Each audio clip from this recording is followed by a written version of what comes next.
Welcome everyone, welcome to success. आप सभी का स्वागत है कंक्रीट के दूसरे लेक्चर्स में। ठीक है, तो पहला लेक्चर काफ़ी अच्छा रहा, आपका काफ़ी अच्छा रिस्पांस था और मैं चाहता हूं कि इस लेक्चर में भी आपका रिस्पांस उससे भी अच्छा रहे और काफ़ी अच्छा रहना चाहिए। ठीक है, तो बहुत सारे कमेंट्स आ रहे थे तो दूसरा लेक्चर भी बनता था, इसीलिए आपके लिए दूसरा लेक्चर भी मैं प्रीमियर करा रहा हूँ। तो आज हम बात करना चाहेंगे एडमिक्सचर्स की। तो कंक्रीट टेक्नोलॉजी को आगे बढ़ाते हैं और हमारा जो टॉपिक है वो एडमिक्सचर्स के साथ कुछ बढ़ेगा। ठीक है, तो ये कुछ एक इंग्रेडिएंट है जो कि हम कंक्रीट के अंदर मिलाते हैं ताकि हम क्या कर सकें, उसकी प्रॉपर्टीज़ को थोड़ा एनहेंस कर सकें। एडमिक्सचर्स क्या है, एक तरह के क्या हैं, कंपाउंड्स हैं। ठीक है, जिसकी मदद से मैं क्या कर रहा हूँ, मॉडिफाई कर रहा हूँ properties of concrete. They are use, actually कह सकता हूँ, they are used to modify the properties of concrete. ठीक है, प्रॉपर्टीज ऑफ कॉन्क्रीट। ठीक है, तो जैसे अगर मुझे वाटर सीमेंट रेशियो कम करना है या मुझे वर्केबिलिटी ऑफ द कॉन्क्रीट बढ़ानी है या उसका सेटिंग टाइम डिक्रीज करना है या बढ़ाना है तो मैं कुछ एडमिक्सचर्स का इस्तेमाल कर सकता हूँ। इसमें सबसे पहला टाइप का एडमिक्सचर जो मेरे पास है वो है प्लास्टिसाइजर। ठीक है, सबसे पहला टाइप का प्लास्टिसाइजर्स। इन प्लास्टिसाइजर्स को हम सरफेक्टेंट्स भी बोलते हैं किसी किसी जगह, तो एग्जामिनेशन में कभी कभी कंफ्यूज करने के लिए सरफेक्टेंट्स दे देते हैं, सरफेक्टेंट्स एक्चुअली। ठीक है, तो प्लास्टिसाइजर्स क्या है, ये प्लास्टिसाइजर दीज आर कंपाउंड्स। ठीक है, ये कंपाउंड्स ये ऑर्गेनिक भी हो सकते हैं, पहली बात तो मैं आपको बता दूं। ठीक है, और ये इनऑर्गेनिक भी हो सकते हैं। ठीक है, तो दीज आर ऑर्गेनिक और इनऑर्गेनिक कंपाउंड्स विच परमिट, ठीक है, जो परमिट करते हैं reduction in water cement ratio, reduction in water cement ratio. देखिए, ध्यान देने वाली बात है, reduction in water cement ratio at same workability. ठीक है, वर्केबिलिटी में कोई कमी नहीं आ रही है, जो वर्केबिलिटी थी आपको वही वर्केबिलिटी मिल रही है। मैं मान के चल रहा हूं कि आपने वाटर सीमेंट रेशियो पहले 0.6 लेते थे और वर्केबिलिटी आपकी कुछ पर्टिकुलर आती थी। ठीक है, लेकिन अभी ये वर्केबिलिटी, ये कम वाटर सीमेंट 0.50 पे यही वर्केबिलिटी प्रोवाइड कर देगा अगर आप क्या मिला लेते हैं इसके अंदर, प्लास्टिसाइजर मिला लेते हैं। तो प्लास्टिसाइजर क्या मदद कर रहा है, आपकी वाटर सीमेंट रेशियो को रिडक्शन करने में मदद कर रहा है सेम वर्केबिलिटी पे। या इसको दूसरी तरह से भी कहा जा सकता है। दूसरी तरह से कैसे कहा जा सकता है, विच परमिट मोर वर्केबिलिटी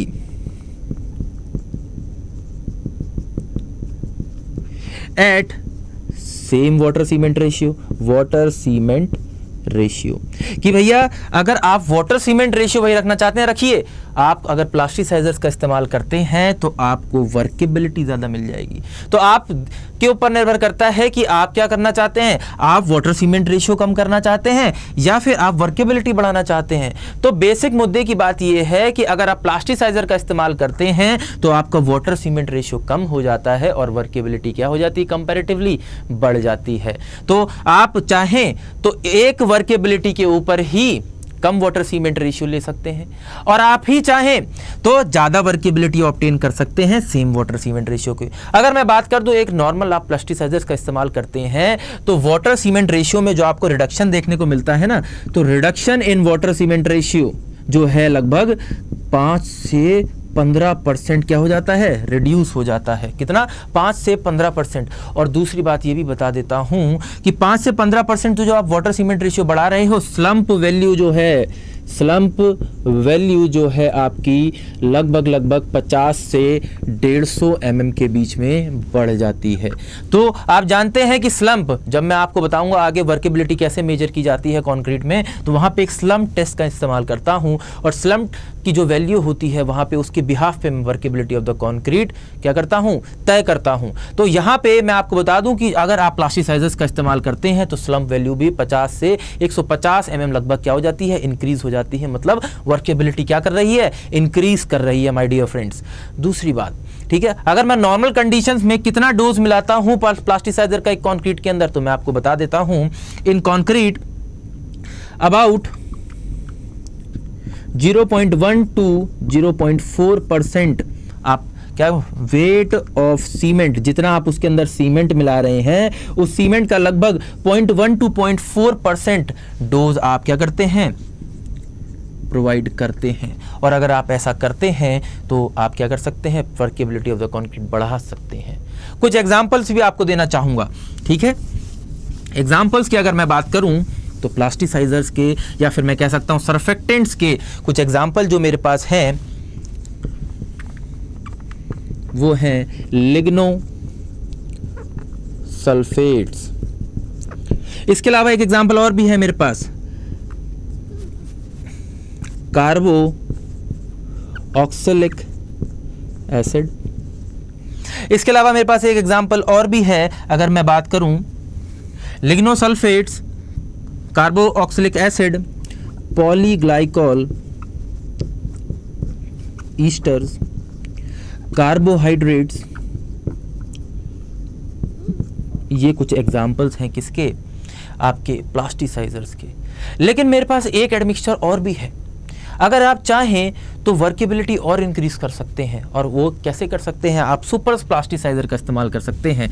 तो दूसरा जो मेरे पास एडमिक्सचर है वो कौन सा है, सुपर प्लास्टिसाइजर। मतलब ये कुछ क्या है, एक मैन के आगे क्या लग गया है, सुपरमैन लग गया है माय डियर फ्रेंड्स। क्या लग गया है, सुपरमैन, ठीक है। तो भाई एक प्लास्टिसाइजर था, अब मेरे पास सुपर प्लास्टिसाइजर आ गया है, मतलब मेरे को वर्केबिलिटी और इंक्रीज करनी है तो मैं सुपर प्लास्टिसाइजर का इस्तेमाल कर सकता हूं। मतलब मैं ऐसा कह सकता हूं कि सुपर प्लास्टिसाइजर्स, ठीक है, super plasticizers are same as plasticizers but they permit, लेकिन इनकी एक खास बात यह है कि ये वाटर सीमेंट रेशियो को, जहां प्लास्टिसाइजर सिर्फ 5 से 15% रिडक्शन दे पा रहा था, ये 30% तक रिडक्शन दे देता है। They permit reduction in water content या water cement ratio actually up to 30%, लगभग 30% तक। और इससे अच्छी बात यह भी है कि इसका भी डोज क्या है, लगभग सेम है, 0.1% to 0.04% of weight of cement. इसके कुछ एग्जाम्पल अगर आप लेने चाहें ना तो उसके कुछ एग्जाम्पल भी मैं आपको दे सकता हूं। जैसे एग्जाम्पल, ठीक है, मॉडिफाइड लिग्नोसल्फेट, क्या है, मॉडिफाइड लिग्नोसल्फेट माय डियर फ्रेंड्स। इसके अलावा मेरे पास एक और भी है जिसको मैं SMF कहता हूं शॉर्ट फॉर्म में, सल्फोनेटेड मेलाइन F फॉर्मेल्डिहाइड। इसके अलावा मेरे पास एक और भी है SNF सल्फोनेटेड नेप्थलीन फॉर्मेल्डिहाइड। तो ये क्या थे, प्लास्टिसाइजर थे और सुपर प्लास्टिसाइजर थे जो कि आपकी क्या कर देते हैं, वर्केबिलिटी को इंक्रीज कर देते हैं। आप सेम वाटर सीमेंट रेशियो पे ज़्यादा वर्केबिलिटी ले सकते हैं या फिर एक वर्केबिलिटी पे आप कम वाटर सीमेंट रेशियो का इस्तेमाल कर सकते हैं, ठीक है। चलिए आगे बात करना चाहूँगा सुपर प्लास्टिसाइजर के बाद। अगर मैं सुपर प्लास्टिसाइजर के बाद एक और टाइप के एडमिक्सचर की बात करूं तो मेरे पास एक और टाइप का एडमिक्सचर है और वो कौन सा है, वो है रिटार्डर। कौन सा है, रिटार्डर। नाम में लिखा हुआ है जो कुछ क्या करता हो, रिटार्ड करता हो, ठीक है। मतलब ये क्या करते हैं, ये जो केमिकल रिएक्शन है, जो रिएक्शन ऑफ कंक्रीट है, उसको, उसके प्रोसेस को क्या कर देता है, स्लो कर देता है। मतलब it slows down the chemical reactions going in concrete। तो अगर केमिकल रिएक्शंस आपकी स्लो हो जाएंगी तो उससे क्या होगा, उससे सेटिंग टाइम आपका इंक्रीज हो जाएगा। उससे क्या हो जाएगा, setting time of concrete will increase. इसकी वजह से मेरा क्या हो रहा है, सेटिंग टाइम क्या हो जा रहा है, इंक्रीज हो जा रहा है, ठीक है। मैं इसका इस्तेमाल क्यों कर रहा हूँ, क्योंकि मैं जानता हूँ कुछ रीजन्स में अगर मैं सीमेंट का क्या करूँ, सीमेंट की मदद से एक कंक्रीट का पेस्ट बनाऊं, और कंक्रीट का पेस्ट अगर मैं उससे बनाता हूं तो ऐसा भी हो सकता है टेम्परेचर ज़्यादा होने की वजह से केमिकल रिएक्शन मैं जानता हूं क्या हो जाएगी, तेज़ हो जाएगी और वो जल्दी सेट होना शुरू हो जाएगा। अगर मेरा सारा का सारा जो प्रोसेस है, रिएक्शन प्रोसेस, वो जल्दी पूरा होगा तो जल्दी सेट हो जाएगा। लेकिन मुझे तो क्या करने के लिए, कंक्रीट को तैयार करके मिक्स करने के लिए, फिर उसको ट्रांसपोर्ट करना है, फिर ट्रांसपोर्ट करने के बाद क्या करना है, उसे वहाँ पे प्लेस करना है, प्लेस करने के बाद मुझे उसे कॉम्पैक्ट करना है, कॉम्पैक्ट करने के बाद मुझे उसे क्या करना है, फिनिश करना है। इन सब चीज़ों के लिए क्या चाहिए, वो एडिक्वेट टाइम चाहिए। अगर मुझे टाइम चाहिए तो मैं क्या कर सकता हूँ, उस केस में अगर किसी भी कंडीशन में मुझे उसका रिएक्शन प्रोसेस को स्लो करना है, उसका सेकंड टाइम बढ़ाना है, तो मैं रिटार्डर का इस्तेमाल कर सकता हूँ। क्लियर रहेगी बात? ठीक है, तो रिटार्डर क्या कर रहे हैं, बेसिकली उसके हाइड्रेशन प्रोसेस को स्लो कर रहे हैं। कौन सा प्रोसेस, हाइड्रेशन रिएक्शन लिख देता हूं, हाइड्रेशन रिएक्शन को क्या कर देता है, स्लो कर देता है। अगर मैं इसके बात करूं तो लगभग इसका जो डोज है, ठीक है, 0.052 लगभग 0.2% आपको इसमें प्रोवाइड करना होता है। एंड डिले टाइम जो है, कितना डिले कर सकता है ये प्रोसेस को, लगभग 72 घंटे, मतलब 72 आवर्स मेरे दोस्तों, 72 आवर्स तक स्लो कर सकता है। इसके कुछ एग्जाम्पल भी है मेरे पास, और एग्जाम्पल सुन के आपको मजा आ जाएगा। एग्जाम्पल कौन कौन से हैं, एग्जाम्पल की बात करें अगर, तो एग्जाम्पल में कैल्शियम सल्फेट, सीमेंट जब पढ़ाया था शुरुआत में, वहाँ पे बताया था कैल्शियम सल्फेट को सीमेंट क्लिंकर्स में मिलाता हूँ ताकि वो तुरंत के तुरंत स्टोन ना हो जाए, उसका सेटिंग टाइम इंक्रीज हो जाए, और जब मैं उसमें पानी मिलाऊँ तब वो आराम से सॉलिडिफाई होता है। इसके अलावा एक एग्जाम्पल, बहुत खूबसूरत एग्जाम्पल है शुगर, ठीक है, चीनी। अगर आप चीनी भी मिला देते हैं ना तो उसकी वजह से भी क्या होता है, हाइड्रेशन प्रोसेस स्लो हो जाता है। बहुत बार पूछा जाता है एग्जाम्स के अंदर, ठीक है। शुगर के अलावा मेरे पास है tartaric acid, tartaric acid, tartaric acid के अलावा मेरे पास है सेल्यूलोज, ठीक है, और सेल्यूलोज के अलावा मेरे पास एक और एग्जाम्पल भी है जो कि है स्टार्च, ठीक है। तो कुछ एग्जाम्पल जो कि आपको याद रखने हैं किसके लिए, एज अ रिटार्डर, जो कि क्या है, calcium sulphate, sugar, tartaric acid, cellulose, starch. ये कुछ एग्जाम्पल जो कि बेस्ट हैं, आपको याद रखने हैं और एग्जाम में पूछे जा सकते हैं।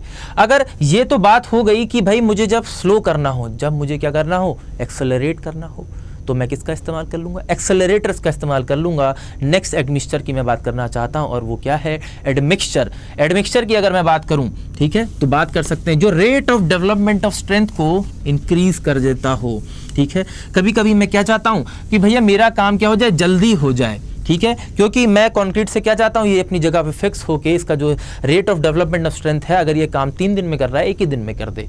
और ऐसा मैंने कहाँ पे और करवाया था, वो मैंने एक्स्ट्रा रैपिड हार्डनिंग सीमेंट में कराया था, rate of development of strength बढ़ा लिया था। कैसे बढ़ाया था आप सभी लोग जानते हैं, तो मैं सबसे पहले आ जाता हूँ एक्सेलरेटर्स पे।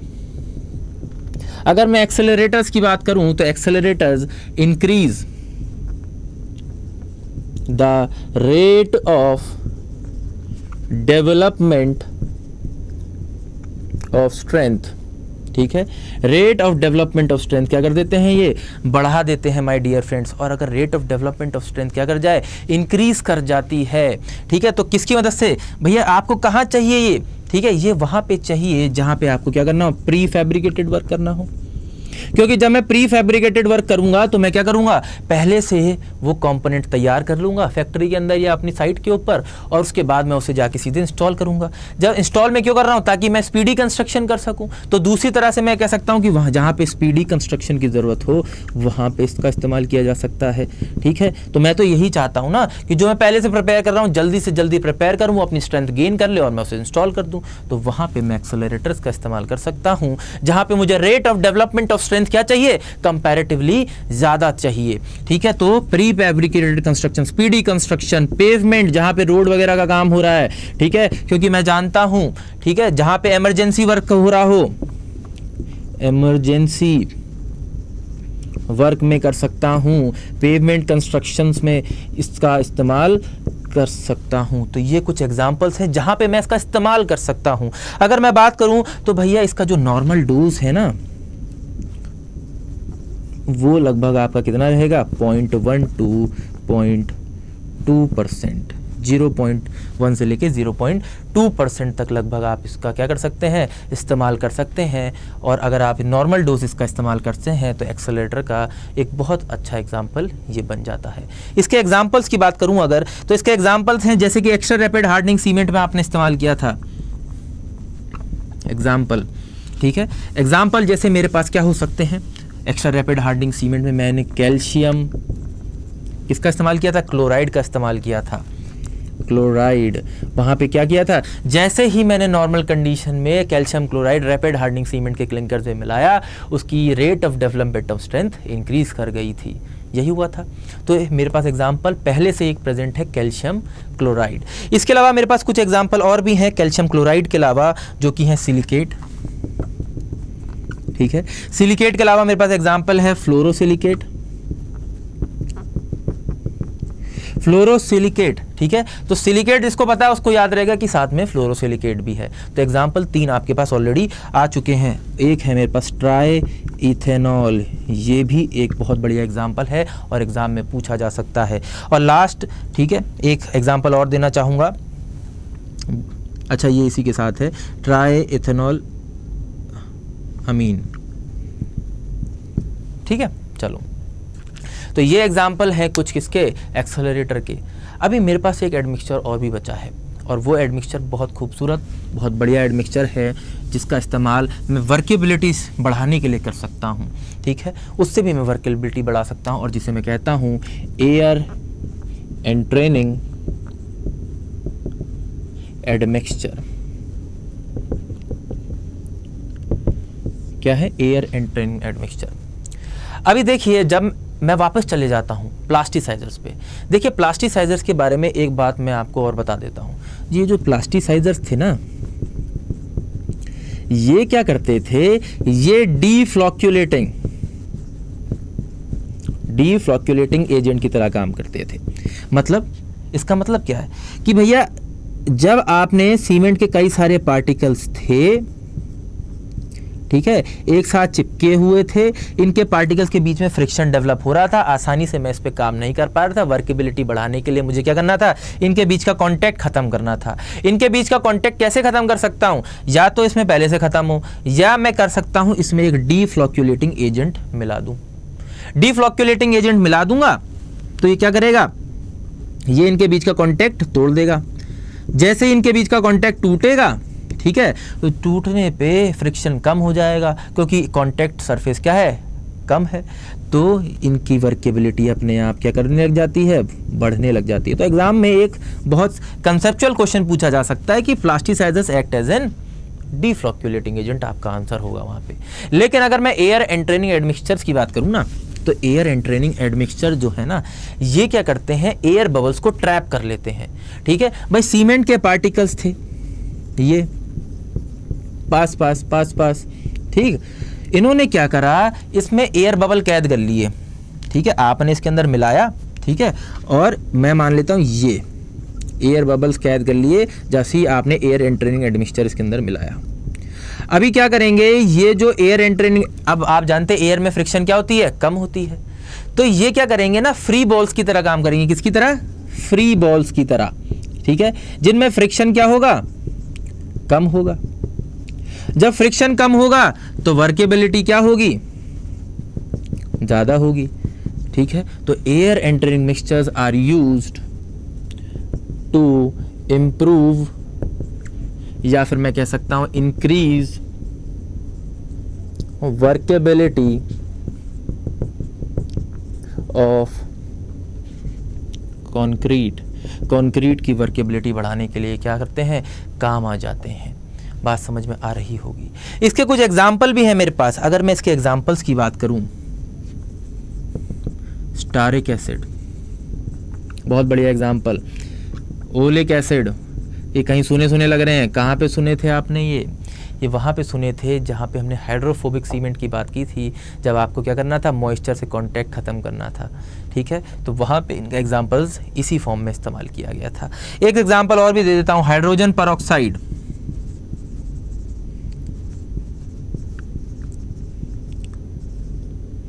OXIDE, ठीक है। हाइड्रोजन परऑक्साइड, तो ये भी एक मेरे पास बहुत बढ़िया एग्जाम्पल हो जाता है। इसके अलावा एक लास्ट एग्जाम्पल भी दे देता हूँ, एल्यूमिनियम पाउडर, ये लीजिए, ठीक है। तो एल्यूमिनियम पाउडर भी मेरा एक बढ़िया एग्जाम्पल है एयर एंट्रेनिंग मिक्सचर का। इससे कुछ फ़ायदे हैं मेरे को। एयर एंट्रेनिंग मिक्सचर वर्केबिलिटी तो बढ़ा ही रहा है, वर्केबिलिटी बढ़ाने के साथ साथ अगर मैं आपसे बात करूँ ना, तो ये मेरा रेजिस्टेंस टू फ्रॉस्ट एक्शन भी बढ़ा देता है।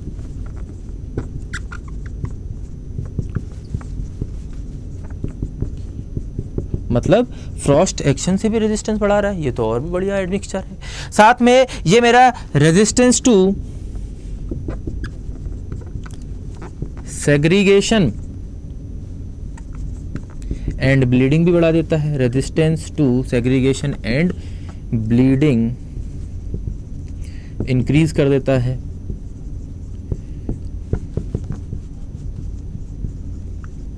तो काफ़ी सारे फ़ायदे मुझे क्या मिल जाते हैं, एयर एंट्रेनिंग एडमिक्सचर से भी मिल जाते हैं। तो मैं ऐसा कह सकता हूँ एडमिक्सचर्स क्या थे भाई। कंक्रीट की सबसे पहले बात कर लेते हैं। चलो, कंक्रीट आप कैसे बना रहे थे, कंक्रीट में आपने मिलाया था सीमेंट, सीमेंट के साथ फाइन एग्रीगेट, फाइन एग्रीगेट के साथ कोर्स एग्रीगेट, कोर्स एग्रीगेट के साथ वाटर।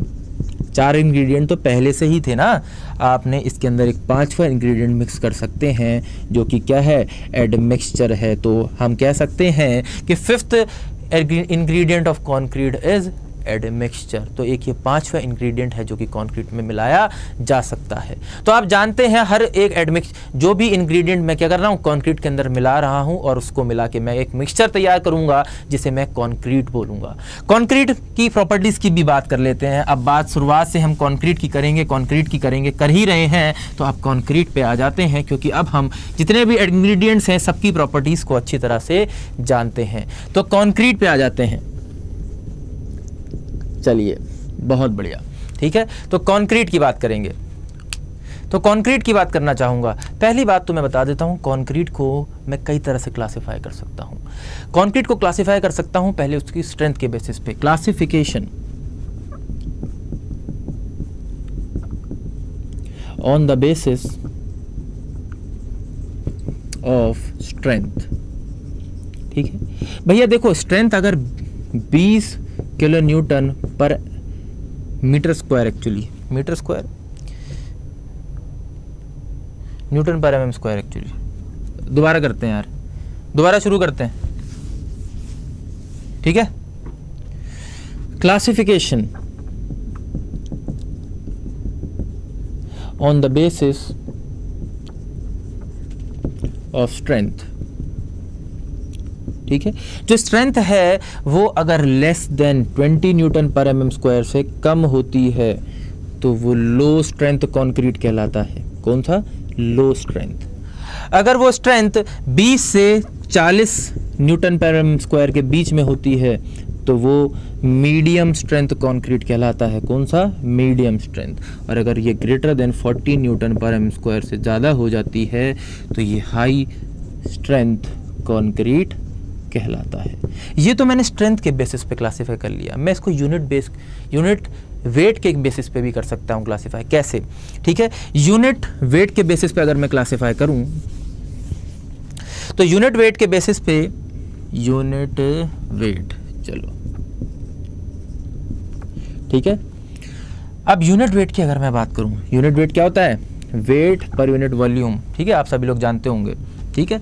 तो लो वेट भी हो सकता है और हाई वेट, दो तरह से क्लासिफाई कर रहा हूँ, ठीक है। लो वेट कंक्रीट भी हो सकता है और हाई वेट कंक्रीट भी हो सकता है। अगर उसका यूनिट वेट 500 से लेके 1800 केजी पर मीटर क्यूब के बीच में लाई करता है तो ये लो यूनिट वेट कंक्रीट कहलाता है। अगर वो 1800 से लेके 2400 केजी पर मीटर क्यूब के बीच में लाई करता है तो वो क्या कहलाता है, वो कहलाता है हाई यूनिट वेट कंक्रीट। तो मैं उसके हिसाब से भी क्लासिफाई कर रहा हूँ। क्लासिफिकेशन उसकी कास्टिंग के हिसाब से भी की जा सकती है। किसके हिसाब से, कास्टिंग के हिसाब से, on the basis of casting, कि कंक्रीट को कास्ट कैसे किया जा रहा है। ऐसा भी हो सकता है कंक्रीट क्या हो, आपका जो कास्टिंग किया जा रहा है वो साइड पे किया जा रहा हो। ऐसा भी हो सकता है कि पहले से ही उसको कास्ट करके प्री फैब्रिकेट करके मैं उसे लाया हूँ। तो ऐसा भी हो सकता है कास्टिंग कैसी हुई हो, प्री फैब्रिकेटेड हो, ठीक है। और ऐसा भी हो सकता है कि आप उसे साइड पे ही कास्ट करें तो इन सीटू कंक्रीट भी कहा जा सकता है, ठीक है। जो फील्ड पे किया जाए उसे इन सीटू कहा जाता है, जो पहले से ही फैक्ट्री में या किसी लोकेशन पे मैं कर लेता हूँ उसे मैं प्री फैब्रिकेटेड कहता हूँ। क्लियर रहेगी बात। अब मैं इस कंक्रीट की जब बात कर ही रहा हूँ तो फिर प्रॉपर्टीज़ पे तो आना ही पड़ेगा कि एक कंक्रीट की क्या क्या प्रॉपर्टीज़ होती हैं। पहली प्रॉपर्टी की बात करना चाहूँगा, ठीक है। क्लासिफिकेशन तो मैं कर चुका हूँ, ठीक। सबसे पहली प्रॉपर्टी की बात करना चाहूँगा, प्रॉपर्टीज़ ऑफ कंक्रीट। अगर मैं प्रॉपर्टीज ऑफ कंक्रीट की बात करूं ना माय डियर फ्रेंड्स, सबसे पहले बात आती है हमेशा वर्केबिलिटी की। किसकी बात आती है? वर्केबिलिटी की बात आती है। तो वर्केबिलिटी एक्चुअली में है क्या? जब मैं शुरुआत से वर्केबिलिटी की बात कर रहा हूं, एक्चुअली में वर्केबिलिटी है क्या भाई? ठीक है, मैं मान लेता हूं कि भैया मैंने एक कंक्रीट तैयार करने के लिए इसके अंदर जो सीमेंट, एग्रीगेट, फाइन एग्रीगेट, पानी जो मिलाना था मिला लिया, ठीक है। और ये एक कंक्रीट है और ये कुछ बी है, इसमें भी सेम ले लिया, ठीक है। इसमें अलग प्रोपोर्शन में लिया है, सीमेंट सैंड कितने में लिया नहीं पता, इसमें भी कुछ अलग में लिया है। अब मैं ये कह रहा हूँ कि जब मैं इन सारे इंग्रेडिएंट्स को मिक्स करूँगा इस कंक्रीट को तैयार करने के लिए, तो मुझे कंपैरेटिवली इसमें ज़्यादा मेहनत करनी पड़ रही है इससे, ठीक है। मोर मेहनत, ठीक है, ज़्यादा मेहनत करनी पड़ रही है और इसमें कम करनी पड़ रही है। तो किसमें मैं आसानी से कंक्रीट तैयार कर पा रहा हूँ या किसके साथ मैं आसानी से काम कर पा रहा हूँ? चाहे मैं मिक्सिंग कर रहा हूँ, चाहे ट्रांसपोर्टिंग करूँगा, सारी मेहनत कम मुझे किसमें करनी पड़ेगी? इसमें करनी पड़ेगी। चाहे मैं प्लेस करूँगा, इसी में कम करनी पड़ेगी। तो जिसके साथ मैं आसानी से काम कर पाऊँ, the concrete with which we can work easily is termed as workable concrete। समझ रहे हैं आप? तो मैं दूसरी भाषा में कह सकता हूं the ease with which we can work with concrete is termed as its workability। तो जिसके साथ जितनी आसानी से काम कर पाऊंगा उतनी ज़्यादा उसकी क्या होगी? वर्केबिलिटी होगी। बात समझ में आ रही होगी, ठीक है। तो मिनिमम एक सवाल पूछ लिया जाता है, minimum requirement of water cement ratio for a workable concrete कितना होता है? तो 0.40। आपको ये बात हमेशा याद रखनी है कि एक वर्केबल कंक्रीट के लिए कितनी मिनिमम वाटर सीमेंट रेशियो की ज़रूरत होती है? 0.40 की। आपसे ऑब्जेक्टिव में ये सवाल पूछा जाएगा और आप अब इसको आंसर कर सकते हैं। दूसरी बात करना चाहूँगा कि ये बात तो आपको पता ही चल गई है, लेकिन अगर मैं बात करूं कि वर्केबिलिटी अगर ज़्यादा होगी तो क्या होगा? वर्केबिलिटी ज़्यादा होगी तो फ्रिक्शन भैया कम लग रहा होगा, तभी तो वर्केबिलिटी ज़्यादा होगी। मतलब मैं ये जानता हूं कि किसी भी तरह से मुझे क्या करना है? पार्टिकल्स के बीच में फ्रिक्शन की वैल्यू क्या रखनी है? कम रखनी है, ताकि मैं आसानी से एक पार्टिकल को दूसरे पार्टिकल पर स्लाइड कर सकूँ। मतलब जितने भी सीमेंट के पार्टिकल्स होंगे जितनी आसानी से एक दूसरे पर क्या कर सकते हैं? स्लाइड कर सकते हैं या ग्लाइड कर सकते हैं, उतना ज्यादा वर्केबल वो कंक्रीट होगा। सही बात है। मतलब मैं एक तरह से टेक्निकली इसको और डिफाइन करता हूं, the is with which concrete can be mixed, comma transported, comma placed, comma compacted, comma finished is termed its workability। सही बात है।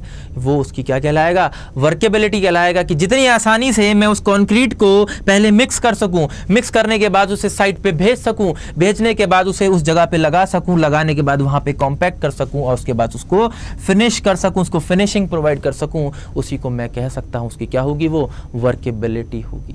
सही बात है। चलिए नेक्स्ट बात करना चाहता हूं, ठीक है, कि कुछ फैक्टर्स जो वर्केबिलिटी को क्या है? इफेक्ट करते हैं। फैक्टर्स अफेक्टिंग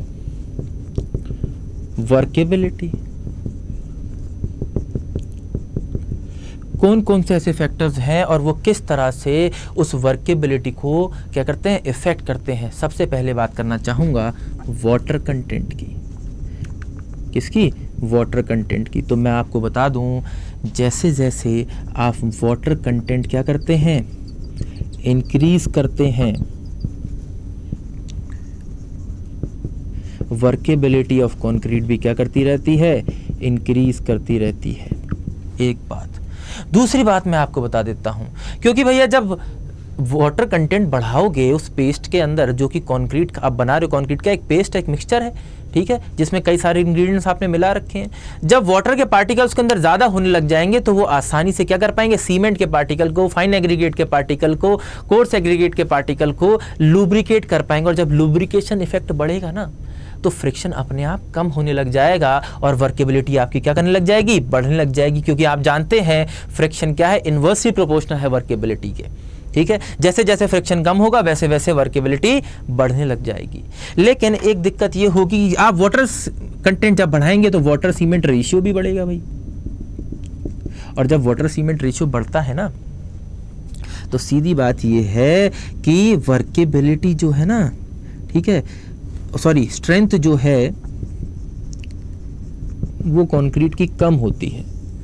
मतलब वाटर सीमेंट रेशियो अगर बढ़ाएंगे तो स्ट्रेंथ कम होगी। मतलब अगर मुझे स्ट्रेंथ ज़्यादा चाहिए तो मुझे क्या करना है, वाटर सीमेंट रेशियो को बहुत मेंटेन करना पड़ेगा, ताकि मुझे एक एडिक्वेट स्ट्रेंथ कंक्रीट के अंदर मिल जाए, ठीक है। नेक्स्ट बात करना चाहता हूँ मिक्स प्रोपोर्शन की।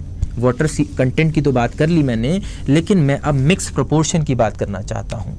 मिक्स प्रोपोर्शन क्या है भैया? मिक्स प्रोपोर्शन की मदद से भी आप वर्केबिलिटी को क्या कर सकते हैं, मेजर कर सकते हैं। It is also a measure of workability.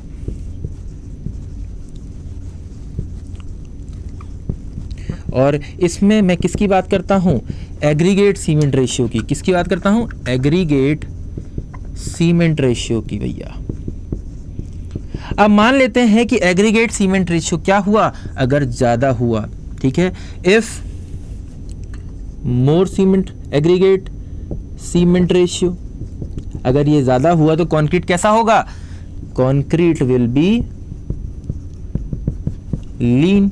Lean concrete होगा। क्यों? क्योंकि भैया एग्रीगेट ज्यादा हो जाएगा, सीमेंट का पेस्ट कंपैरेटिवली क्या हो जाएगा, कम हो जाएगा। तो वो सीमेंट का पेस्ट जब कम होगा तो लुब्रिकेट कर पाएगा सीमेंट का पेस्ट, एग्रीगेट को नहीं कर पाएगा, ठीक है, नहीं कर पाएगा। तो वर्केबिलिटी क्या मिलेगी, वर्केबिलिटी मुझे कम मिलेगी, ठीक है। लेकिन अगर एग्रीगेट सीमेंट रेशियो क्या हुआ, लो हुआ, अभी तो क्या था, इन हाई था, अभी हाई था, अगर लो हुआ तो कंक्रीट कैसा होगा, रिच होगा। रिच क्यों होगा? क्योंकि भैया सीधी सी बात यह है कि एग्रीगेट अगर कम होगा तो कंपैरेटिवली उतना ही सीमेंट पेस्ट क्या होगा, ज़्यादा होगा, उसको लुब्रिकेट करने के लिए, एग्रीगेट को लुब्रिकेट करने के लिए। और जब लुब्रिकेशन इफेक्ट होगा तो फ्रिक्शन कम होगा, फ्रिक्शन कम होगा तो वर्केबिलिटी क्या होगी, वर्केबिलिटी हमारी ज़्यादा होगी। तो मैं ऐसा कह सकता हूँ कि अगर एग्रीगेट सीमेंट रेशियो मुझे क्या रखना है, कम, अगर मैं कम रखता हूँ तो वर्केबिलिटी मुझे क्या मिल जाएगी, ज़्यादा मिल जाएगी। क्लियर रहेगी बात। नेक्स्ट बात करना चाहूँगा, एक और फैक्टर है मेरे पास, साइज ऑफ एग्रीगेट। क्या साइज ऑफ एग्रीगेट से भी कुछ फ़र्क पड़ता है? बिल्कुल पड़ता है। कैसे पड़ता है ये भी हम समझ लेते हैं। साइज ऑफ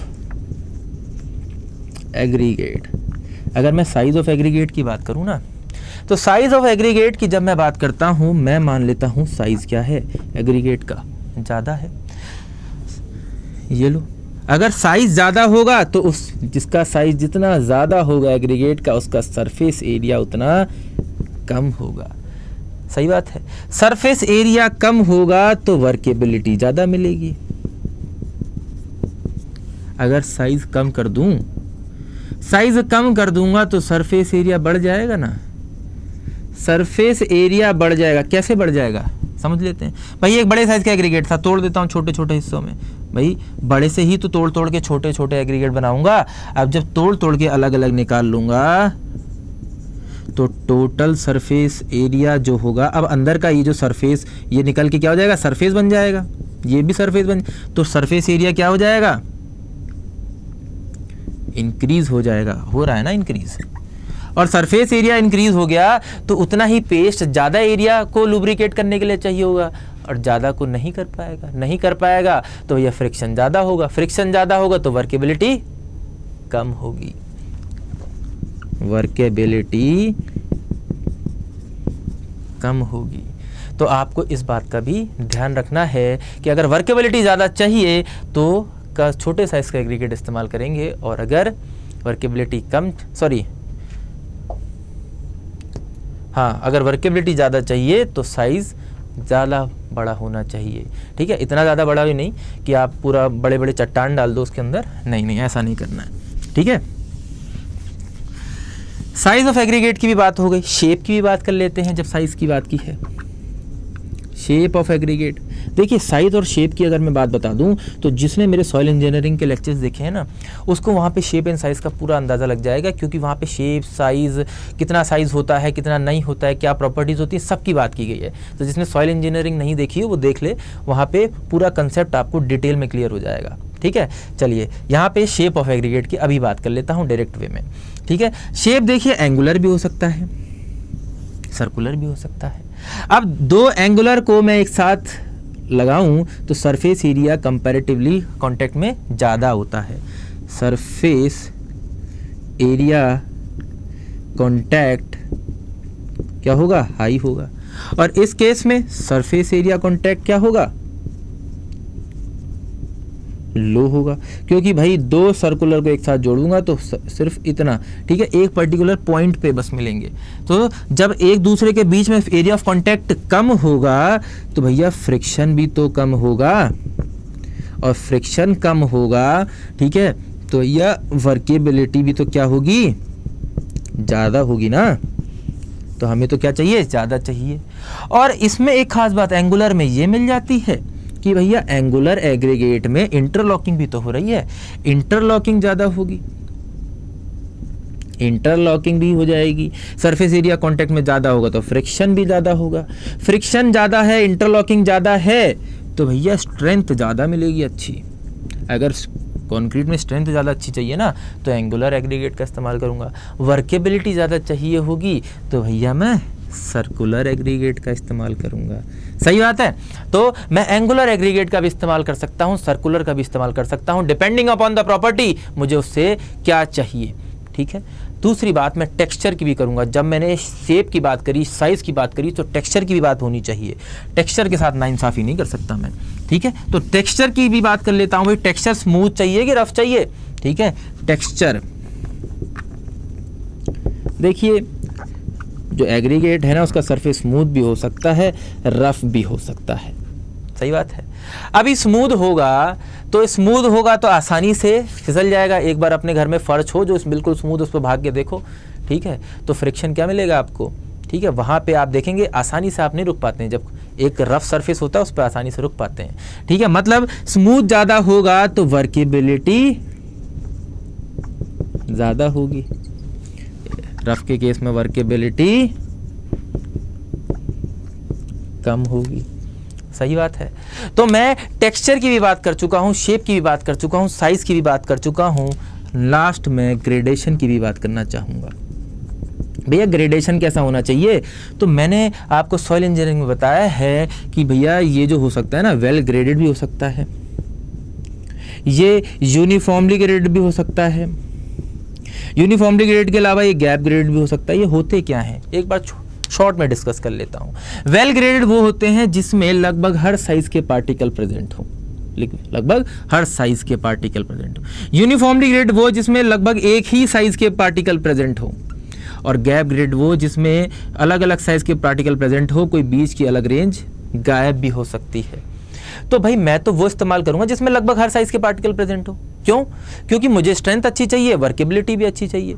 स्ट्रेंथ मेरे को इसलिए अच्छी मिल जाएगी वेल ग्रेडेड में, क्योंकि बड़े साइज के पार्टिकल्स के वॉइड्स में उससे छोटा वाला पार्टिकल आ जाएगा, उनसे छोटे वाले पार्टिकल्स के वॉइड में उनसे छोटा वाला आ जाएगा। मतलब पूरी तरह से एक डेंस स्ट्रक्चर होगा इनका, मतलब पूरी तरह से कॉम्पैक्ट स्ट्रक्चर बनेगा। तो स्टेबिलिटी मुझे ज़्यादा मिलेगी किसमें? वर्केबिलिटी। किसमें? वेल ग्रेडेड में।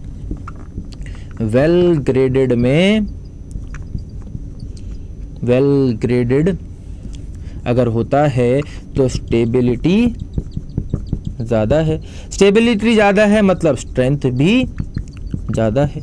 दूसरी बात भैया, पूरी तरह से तो डेंस है, मतलब लुब्रिकेशन के लिए आपको सीमेंट भी कम चाहिए। Cement paste required for lubrication, cement paste required for lubrication भी क्या चाहिए?